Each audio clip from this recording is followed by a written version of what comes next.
Hi, my name is Catherine Went with Syscon, and thanks for taking a moment of your time. Today I wanted to talk about OverUnder Billing, also known as work in progress, which is for our construction clients. So if that's not you, thanks for checking in. We'll catch you next time.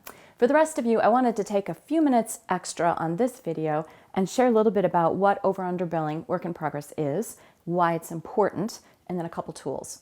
So the first one is for your project managers. The OverUnder Billing report is a great way to watch the progress of a job to make sure that it's on track to make the gross profit margin that you intended. For the finance people, it takes out the swings, the highs and lows swings month by month that hit the financials when you're trying to align costs and that estimated billing that the guys put together. So for the PMs, the OverUnder Billing report is a way to see what percent of the budget you've used. So you, every month, most likely, need to sit down and decide how much am I going to bill on this particular project.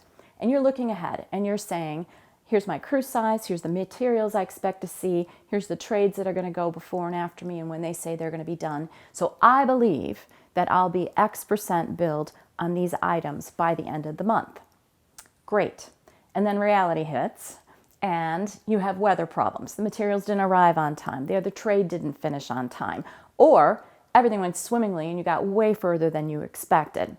So at the end of the month, you can kind of look at how that laid out and if you're on track with your budget based on how the work is going.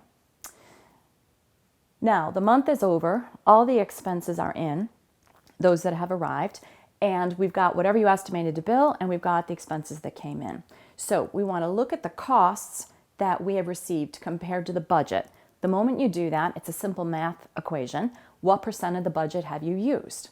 Let's just say you've used 50% of the budget.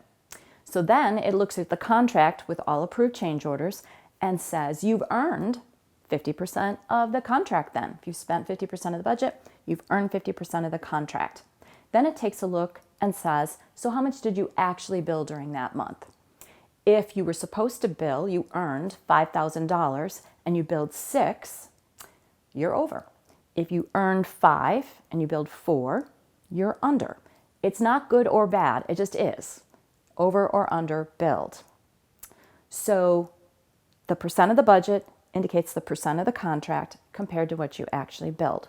For financing, you want to check in with your PMs because the job may be pretty far along visually, but maybe you don't have all the costs in. So check in with your PMs on this. Be careful. Don't be overly optimistic and say, wow, I'm ahead of budget, so I'm going to show that I'm more percent complete than the budget says. Last 10% of a job is brutal. You got punch lists, you got things that go wrong. You might spend some of that on the end of the job. So be realistic as you evaluate things. And by the way, being overbilled or underbilled is neither good nor bad. It just is.